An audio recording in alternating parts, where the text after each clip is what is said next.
तो चलिए छात्रों, आपके डिमांड पर क्लास आपका 10th का विषय आपका हिंदी का अर्धवार्षिक परीक्षा का यहाँ पे देखिए पार्ट आपका 2 लेके आ चुका हूँ। पार्ट 1 में मैंने आपको ऑलरेडी क्वेश्चन नंबर आपका 7 तक का आंसर दे दिया था, और यदि आप पूरा 75 में से 75 नंबर चाहते हैं तो पूरा पेपर आप यहाँ पे अच्छे से एक बार देख लो। पहला पार्ट यदि आपने नहीं देखा है तो जाकर देख लीजिए। यहाँ पे आपका पार्ट 2 होगा, और पार्ट 2 में देखिए क्वेश्चन हमने आपको यहाँ पे पहला आंसर आपको दे ही दिया है। यदि आपने नहीं देखा है तो देखिए इसका आंसर आपका पे श्रृंगार वर्णन होगा, और दूसरे का आंसर आपका पे जयशंकर प्रसाद होगा, तीसरे का आंसर रामचरितमानस होगा, और चौथे का आंसर कैप्टन चश्मावाला होगा, और 5 का आंसर यहाँ पे आपका देखिए आपका यहाँ पे हो जाएगा सही नया होगा, और छठे का आंसर आपको यहाँ पे मधु कांकरिया होगा, और रिक्त स्थान का आंसर जो आपका पे देखिए सभी का आंसर यहाँ पे आपको दिया गया है। पहले का आंसर 1900 संवत या फिर 1843 ईस्वी होगा, दूसरे का आंसर यहाँ पे आपका शोक होगा, तीसरे का आंसर अन्नोक्ति होगा, इसके बाद देखिए चौथे का आंसर आपका यहाँ पे चोर, पांचवे का आंसर यहाँ पे द्विगु समास होगा, और छठे का आंसर धर्मचक्र होगा। इसके बाद देखिए सही जोड़ी का आंसर आपको यहाँ पे ऑलरेडी आपको यहाँ पे दिया गया है, तो आप यहाँ पे हर एक क्वेश्चन का आंसर आपको यहाँ पे मिला दिया गया है। तो आप यहाँ पे आंसर देखिए आपको यहाँ पे जम्मू कश्मीर होगा, तो आप अच्छे से कर लीजिए। इसके बाद आपका यहाँ पे एक शब्द में उत्तर दिया गया है। उत्साह कविता के कवि का नाम सूर्यकांत त्रिपाठी निराला होगा। कब की शोभा बढ़ाने वाले तत्व कहलाते हैं अलंकार। मानव संस्कृति की किस प्रकार की है आपका यहाँ पे अविभाज्य होगा, और क्रिया की विशेषता बोध कराने वाले शब्द को यहाँ पे क्रिया विशेषण कहते हैं। बिल्कुल आपका 101% आपका यही आएगा। फटाफट आप देख लो, कोई भी जिला होगा इससे बाहर क्वेश्चन आपके नहीं जाएंगे छात्रों, क्योंकि मेरे पास 2 सेट है। ये सेट आपका इसी वीडियो में कंप्लीट कर दूंगा, पूरे आंसर एकदम अंत तक करूंगा। ठीक है, देखिए एक से अधिक अर्थ रखने वाले शब्दों को यहाँ पे अनेकार्थी शब्द कहते हैं। मधु कांकरिया की रचना आपके पाठ्यक्रम में है। सना सना हाथ जोड़ी होगा, और यहाँ पे देखिए सत्य असत्य वाले क्वेश्चन। जयशंकर प्रसाद को जो मधुर स्वप्न देखे पूरा हुए आपको असत्य। दूसरे का आपका पे 24 मात्राएं होती है चौपाई में, तो आपका 16 मात्राएं होता है, तो आपका सत्य होगा। तीसरे का आपका पे सत्य होगा, चौथे का आपका सत्य होगा, पांचवे का आंसर आपको सत्य होगा, छठे का आंसर यहाँ पे आपका सत्य होगा। और देखिए क्वेश्चन नंबर आपका यहाँ पे 6, रीतिकाल को श्रृंगार काल क्यों कहते हैं, आपका इसका आंसर बताते हैं। अगर आप इसका आंसर चाहते हैं तो बहुत सिंपल तरीके से देखिए आप यहाँ पे लिख सकते हैं। आपको यहाँ पे देखिए, आप यदि जाएंगे परीक्षा बोर्ड के आपके यहाँ पे कक्षा 10 के हिंदी के आपके इसमें, तो यहाँ पे आपको मिल जाएगा रीतिकाल। तो रीतिकाल में आपका यहाँ पे साफ साफ लिखा है रचनाओं के, देखिए रचनाओं में श्रृंगार रस की प्रधानता के कारण इस काल को यहाँ पे श्रृंगार काल का भी नाम दिया जाता है। तो आप इसे कर लीजिए, कोई आपका दिक्कत नहीं है, पूरा आंसर आपको नंबर मिल जाएंगे। इसके बाद लिखा है रीतिकाल का आपका समय कब से कब तक माना जाता है, तो आप चाहो तो आंसर यहाँ पे देखिए, यहाँ पे लिखा ना संवत की बात करें तो 1700 से लेकर आपका 1900 तक आपका पे रीतिकाल का समय माना जाता है। और इसके अलावा आप चाहो तो यहाँ पे आप ये भी कर सकते हो। देखिए रीतिकाल का समान परिचय आप जब देखेंगे तो आपको इसमें लिखे 1700 1900 आपका संवत हुआ, और वर्ष आप चाहो तो 1643 से आपका यहाँ पे 1843 ईस्वी तक आपका इसका आंसर हो जाएगा। अब इसके बाद देखिए क्वेश्चन आपका आता है, आत्मकथ कविता के माध्यम से प्रसाद जी के व्यक्तित्व की जो झलक मिलती है अपने आप को शब्दों पर लिखना है। तो इसका देखिए आपका क्वेश्चन आपका जो मिलेगा, आपको यहाँ पे पार्ट नंबर देखिए, आपको आत्मकथ आपका जो पार्ट है जयशंकर प्रसाद का, आपको इसी में इसका आंसर मिल जाएगा। देखिए आपको यहाँ पे ये लिखा गया है, आत्मकथ के आधार पर प्रसाद जी की ईमानदारी और साहस की झलक मिलती है, आपको स्पष्ट करना है। तो उत्तर लिख दीजिए, आमतौर पर व्यक्ति अपनी दुर्बलताओं अपनी कमियों को स्वीकार नहीं करता, परंतु प्रसाद जी ने सबके सामने उजागर किया कि वे साहसी हैं, ईमानदार हैं, और कहते हैं कि मेरे जीवन में कोई बड़ा या महान जीवन नहीं है, मेरी कोई उपलब्धि नहीं है, और उसकी सादगी और ईमानदारी को दर्शाता है। अब इसके बाद क्वेश्चन बात करें, यहाँ पे क्वेश्चन आपका अथवा का, परशुराम के क्रोध को लक्ष्मण ने धनुष टूट जाने के लिए कौन सा आपका तर्क दिए, तो इसका आंसर देखिए आपको यहाँ पे पार्ट नंबर कौन सा, आपको यहाँ पे पार्ट नंबर राम लक्ष्मण परशुराम संवाद में इसका आंसर आपको मिल सकता है। यहाँ पे आपका देखिए टूट जाने पर आपका यहाँ पे कौन सा आपका तर्क दिए थे, आपका ये क्वेश्चन पूछा गया है। तो आप चाहो तो देखिए आपको यहाँ पे 2 प्रकार से इसमें क्वेश्चन आपका दिया गया है। ठीक है, पहला आपको दिया गया है आपका ये देखिए क्वेश्चन, परशुराम के क्रोध में लक्ष्मण ने धनुष के टूट जाने पर कौन सा तर्क दिया। तो आप यहाँ पे पूरा आंसर यहाँ से लेकर आप यहाँ तक कर लीजिएगा, पूरा आंसर आपको इसे रटकर यहाँ पे आपको जाना है। ठीक है, कर लीजिए। इसके बाद आपका क्वेश्चन आता है, देखिए यहाँ पे आपका 2 प्रयोगवादी कवियों के नाम और उनके आपको एक एक आपको रचना बताना है। तो अगर आपको इसका आंसर करना है तो आप इसमें कहाँ पे जाएंगे, आपको यहाँ पे जाना पड़ेगा इसमें ये वाला आपको भाग पे। ठीक है, तो आपको देखिए आपका यहाँ पे छायावाद है, और इसके बाद आपका यहाँ पे मिलेगा रहस्यवाद, और इसके बाद आपका प्रकृतिवाद, और यहाँ पे आपको मिल जाएगा आपका यहाँ पे प्रयोगवाद। ठीक है, तो प्रयोगवाद के देखिए आपको यहाँ पे पूछा गया है 2 कवियों के नाम और उनके एक एक रचना। तो 2 कवि कौन कौन से देखिए आपका पे सच्चिदानंद हीरानंद बादशाहन आगे हैं, इनके आपके 2 रचनाएं देख लीजिए, आंगन के पार और बाबरी और अहेरी और गजानन मानव मुक्तिबोध भी है। तो आप इसमें चांद का मुंह टेढ़ा और आप इसे भवानी प्रसाद मिस करिए तो गीत परोस और आपका चकित है दुख। और इसमें से आपको दो आपको कवि लिखना है और उनकी आपको एक एक आपको रचना याद कर लेना है। जो आपसे बने आप कर लीजिए, कोई आपका दिक्कत है नहीं इसमें। इसके बाद देखिए क्वेश्चन यहाँ पे नई कविता के आपके दो प्रमुख आपको विशेषता बतानी है।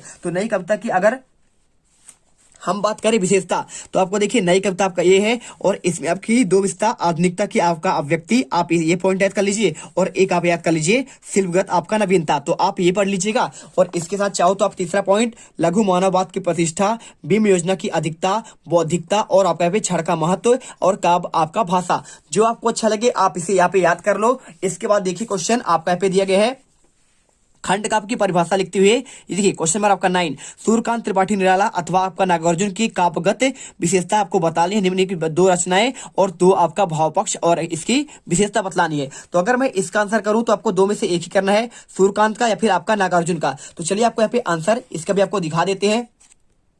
तो देखिए अगर मैं इसके आंसर की बात करूं तो आपको सूर्यकांत त्रिपाठी निराला के बारे में आपको यहाँ पे आंसर कर लेना है। रचनाएं देखिए आपको यहाँ पे दिया गया है अनामिका, परिमल, गीतिका, कुरकुरमुत्ता, नए पत्ते, राम की भक्ति पूजा, तुलसीदास। आप इसे अच्छे से याद कर लीजिए और इनकी आपको साहित्यिक आपको विशेषता बतलानी है। अथवा में आपको नागार्जुन का दिया गया है तो देखिए नागार्जुन का वास्तविक नाम वैद्यनाथ मिश्रा है और इनकी आपकी रचनाएं दी गई है युगधारा, सतरंगी पंखों वाली, तुमने कहा था, पुरानी ज्योतियों का कोरस और आपका कुछ उपन्यास दिए गए हैं। और साथ में आपको यहाँ पे देखिए कुछ आपके यहाँ पे मैथिली काव्य संग्रह दिए हैं और साहित्यिक आपको इसका विशेषता बतलानी है। तो आप इसे पढ़ लीजिएगा। साथ में आप चाहो तो यहाँ पे सूरदास का याद कर लीजिएगा, तुलसीदास का, क्योंकि आपका अलग अलग जिला पे आ रहा है तो आपको यहाँ पे चेंज भी हो सकता है। इसके अलावा आप यहाँ पे जयशंकर प्रसाद का कर लीजिए, कोई आपका दिक्कत नहीं है। आप इतने कर लेंगे 1 2 3 4 और आपका यहाँ पे 5, तो इससे बाहर आपका कोई भी आपका जिले पे पेपर आपका नहीं जाएगा। इसके बाद देखिए क्वेश्चन आपका यहाँ पे दिया गया है, क्या दिया है, खंड काव्य और खंड काव्य की परिभाषा और आपका यहाँ पे एक खंड काव्य का नाम पूछा गया है। बहुत ही सिंपल क्वेश्चन है। देखिए अगर आपको लिखना है खंड काव्य की परिभाषा तो आप यहाँ पे सिंपल तरीके से आपको यहाँ पे देखिए पूरा खंड काव्य का आपको यहाँ पे परिभाषा दिया गया है। जीवन के किसी आपको एक घटना का ही वर्णन इसमें आपका होता है खंड काव्य में, ठीक है। संपूर्ण चित्रण इसमें नहीं होता है, मात्र जीवन के किसी एक अंश का वर्णन होगा, वही आपका लिखा गया है। और इससे पूछा गया है देखिए खंड काव्य का आपको एक नाम लिखना है। तो देखिए मैथिली से गुप्त काव्य का पंचवटी है और इसके बाद नरोत्तम दास का आपका सुदामा चरित्र, जो आपको अच्छा लगे आप यहाँ पे देख लो।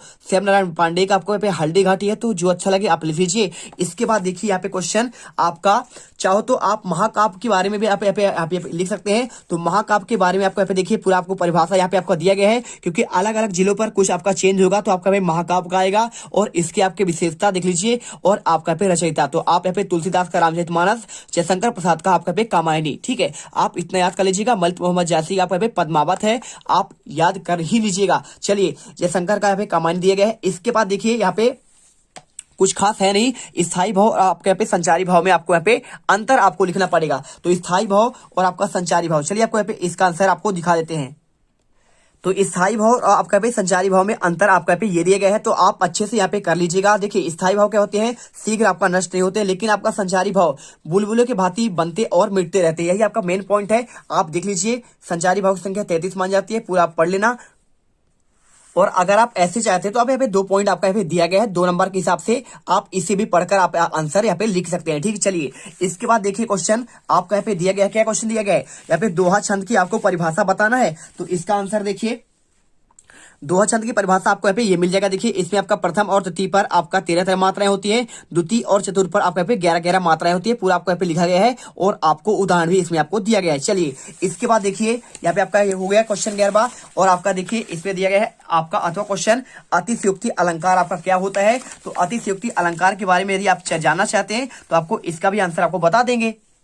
तो देखिए ये रहा आपका यहाँ पे अतिशयोक्ति अलंकार होता है, जहां उपमेय में उपमान की लोक सीमा से बढ़कर प्रशंसा कीजिए, यानी आपका सीमा से बाहर आपका बढ़ा चढ़कर जहाँ पे वर्णन किया जाता है वहाँ पे अतिशयोक्ति अलंकार होता है। जैसे पड़ी अचानक नदी अपार, घोड़ा कैसे उतरे पार, राणा ने सोचा इस पार, तब तक चेतक था उस पार। आप यहाँ पे कर लीजिए। अन्योक्ति अलंकार भी आप चाहो तो यहाँ पे पढ़ लेना। और इसके अलावा देखिए यहाँ पे आपका मानवीकरण अलंकार है, आप इसे भी देख सकते हैं। और इसके अलावा अनुप्रास है, रूपक है, उपमा है और इसके बाद उत्प्रेक्षा और यहाँ पे आपका क्या है, श्लेष अलंकार है। तो आप इनमें से देखिए क्वेश्चन आप पढ़ सकते हैं वार्षिक की दृष्टि से। इसके बाद आत्मकथा और आपका पे आत्मकथा की परिभाषा पूछा गया है, साथ में आपका एक आत्मकथा आपको नाम पूछा गया है। अगर मैं इसके आंसर की बात करूं तो आप इसका आंसर देखिए परिभाषा में आपको यहाँ पे लिखना पड़ेगा। आपको सिंपल तरीके से देखिए, आत्मकथा अंग्रेजों के ऑटोबायोग्राफी कहते हैं। इसमें लेखक तटस्थ होकर अपने गुण दोषों का आपका वर्णन करता है। एक लेखक की बात की जाए तो भारतेंदु, कुछ आप बीती जगबीती आप यहाँ पे कर सकते हैं, पूरा आपको इसमें दिया गया है। साथ में आपको यदि